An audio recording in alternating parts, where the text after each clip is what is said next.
ในกรณีที่เจ้ามรดกนะครับมีลูกหลายคนนะครับแต่ลูกบางคนเนี่ยได้เสียชีวิตไปก่อนเจ้ามรดกนะครับในทางกฎหมายนะครับบุตรเนี่ยถือว่าเป็นทายาทโดยธรรมลำดับหนึ่งนะครับของเจ้ามรดกแล้วก็มีกฎหมายนะครับบัญญัติไว้ว่า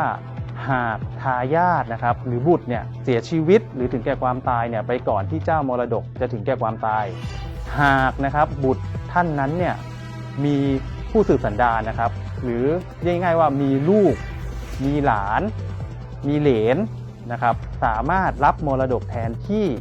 บุตรคนนั้นได้นะครับยกตัวอย่างเช่นนะครับพ่อแม่เนี่ยมีบุตร3คนนะครับบุตรคนที่1เนี่ยเสียชีวิตไปก่อนคุณพ่อนะครับแต่บุตรคนที่1เนี่ยเขามีลูกนะครับดังนั้นเนี่ยลูกเขาเนี่ยสามารถรับมรดกแทนที่ของลูกคนที่1เนี่ยในมรดกของพ่อได้นะครับอีกกรณีหนึ่งก็คือว่าแล้วถ้าเกิดบุตรนะครับได้เสียชีวิตหลังจากเจ้ามรดกถึงแก่ความตายเนี่ยถามว่าลูกหลานของบุตรเนี่ยจะสามารถรับมรดกแทนที่ได้อีกไหมในทางกฎหมายเนี่ยเราเรียกในกรณีนี้ว่าการสืบมรดกนะครับดังนั้นเนี่ยไม่ว่าบุตรนะครับจะถึงแก่ความตายก่อนหรือหลังเจ้ามรดกก็ตามเนี่ยลูกของบุตรนะครับสามารถรับมรดกแทนบุตรได้นะครับในการแบ่งปันทรัพย์มรดกนะครับการตั้งผู้จัดการมรดกก็ดีหรือการแบ่งปันทรัพย์มรดกก็ดีเนี่ยไม่ได้เป็นเรื่องที่ยุ่งยากแต่อย่างใดนะครับหากทายาททุกคนนะครับรู้เห็นหรือยินยอมนะครับ